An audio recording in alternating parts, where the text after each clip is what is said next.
Hi, I'm Baines at Lebanon Circle Magic, and I'm here to give you a brief introduction to From Hell 5th Anniversary Edition. This definitive edition marks 5 years since From Hell was originally released. It was one of the first Lebanon Circle products I actually put out there, and it still remains one of the most consistently selling products in my line of effects.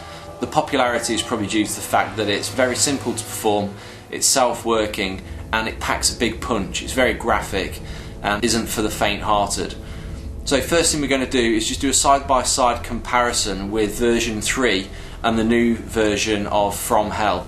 Now the method remains exactly the same, nothing has been changed there at all. It's the same simple method that those who own Out of This World will be familiar with. The major difference is the actual cards themselves and how they've been produced. So first of all, we can see that From Hell comes with this rather nice packaging with the 5th anniversary blood splattered logo on there. And if we open the box up, we can see we have the deck of cards and the routine on DVD. Now this DVD is probably one of the shortest DVDs you'll ever watch. The method is that simple that you'll only need to watch it once and you'll have it mastered straight away. Owners of version 3 will see a difference straight away, and that is the fact that the deck of cards are no longer wrapped in a bloody rag. I felt that the bloody rag was a little bit over the top, and due to the amount of requests I had for rags with no blood on, I decided to substitute the rag for a black lady's mourning handkerchief.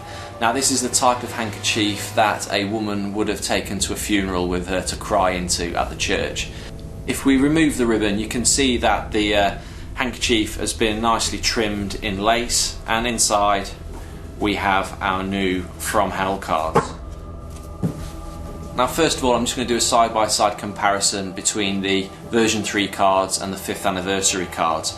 As you can see, on the version 3 cards, they were essentially postcards. They were black and white on one side, and they had a glossy face on the other.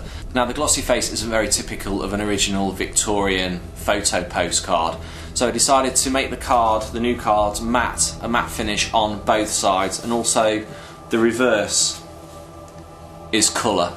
Each card has been individually hand stained and aged, so it feels old, it looks old, and as far as your audience are aware, they are the genuine article. Aesthetically, the photo cards are as close as you can get to real Victorian cards without actually having to go out there and source the cards yourselves. On the reverse as well, on all of the bloody cards, there's a reproduction stamp of the original Met Police stamp. Now the stamp only appears on the bloody backed cards. If we also look at how thick the decks are, the new deck is literally twice as thick as the original version 3 deck. And this is because the card stock is obviously a lot thicker, so you feel like you've really got something substantial in your hands. The photographs have all been enhanced as well. They've all been digitally aged prior to actually being attached to the cards, so they actually do look a lot older than they do with the previous version of From Hell. The Mary Jane Kelly card is also still PK gimmicked. It also has a large magnet in there this time, so you get a lot more movement from it as you did previously.